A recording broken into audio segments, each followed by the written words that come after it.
All right, out of Bonnaroo here with Widespread Panics, Dave Schools, and Sonny Ortiz. How you guys doing? We're great. Awesome. Bonnaroo.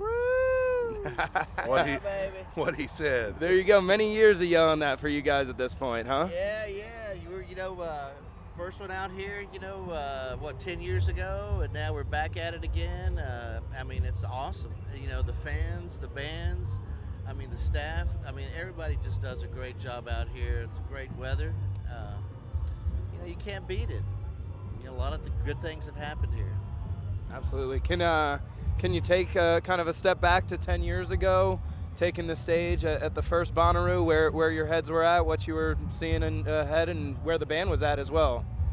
Oh, it's funny because when you mention the first Bonnaroo, it's 10 years ago.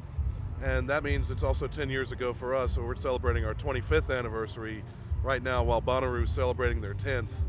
And so that puts us at our 15th anniversary. And it seems like we were kids back then. And I think the festival was a newborn baby. And it just didn't really seem like that big of a deal because it was so cool.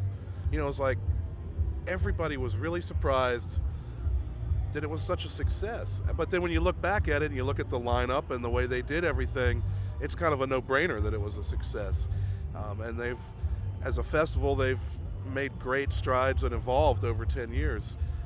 The thing that always sticks with me is that I'm not sure how many people knew it at the time, but our lead guitar player, Mike Hauser, was fighting pancreatic cancer. And so every gig we had with him was gravy. He wanted to play as long as he could, and to have Dottie Peoples show up with her choir and go all gospel up in the house, and about 80,000 people levitated. And it was really an amazing thing. And so for me, when I think back to that first Bonnaroo, I feel a lot of positivity, and I feel very grateful to have had that opportunity to witness that moment. Yeah, it was kind of a big moment for the band as well as for the festival to be in its inaugural year back then. That word's a tough one, huh? Inaugural. Inaugural. Wow, look at that enunciation you have there. But yeah, celebrating your 25th year and kind of deciding that in celebration of 25, you're going to take a little break. I'll get a little breather. Going into the break, both of you as individuals within the band, how are you looking at it? And then as a band, how do you think you're approaching this break? Well, for me, I think it's time that we took a small break. 9 months. We're still going to do. There's a show in Cancun at the end of January that we're going to do.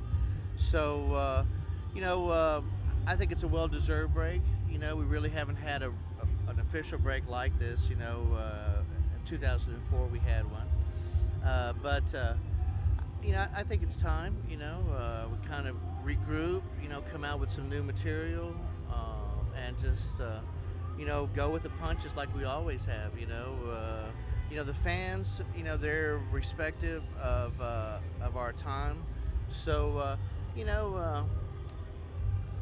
life goes on. And certainly Bonnaroo being by nature in the South, being kind of the hub of a lot of your fan base. What do you kind of tend to expect from the crowd at Bonnaroo? What do you feel when you're up there on the stage and getting the response that you get from them? Well, when you get any response at all in this business, you feel great.